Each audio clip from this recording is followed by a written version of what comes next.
நெல்லை சந்திப்பு மேல வீரராகவபுரம் அருள்மிகு கண்ணம்மன் ஸ்ரீ புதுவம்மன் திருக்கோவில் மாசி கொடைவிழா விமர்சையாக நடைபெற்றது. நெல்லை சந்திப்பு மேல வீரராகவபுரம் பகுதியில் அமைந்துள்ளது ஸ்ரீ கண்ணம்மன் ஸ்ரீ புதுவம்மன் திருக்கோவில். பிரசித்தி பெற்ற திருக்கோவிலில் மாசி கொடைவிழா கடந்த 25ஆம் தேதி கால் நாட்டுதல் வைபவத்துடன் தொடங்கியது.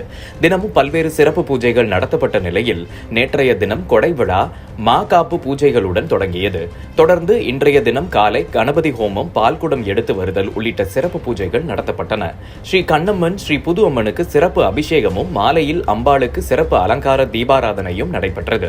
தொடர்ந்து நள்ளிரவு 12 மணிக்கு தாமிரபரணி நதிக்கரையிலிருந்து பூரண கும்பம் எடுத்து வரப்பட்டு படைப்பு தீபாராதனை நடைபெற்றது. இவ்விழாவில் திரளான பக்தர்கள் கலந்து கொண்டு சுவாமி தரிசனம் செய்தனர்.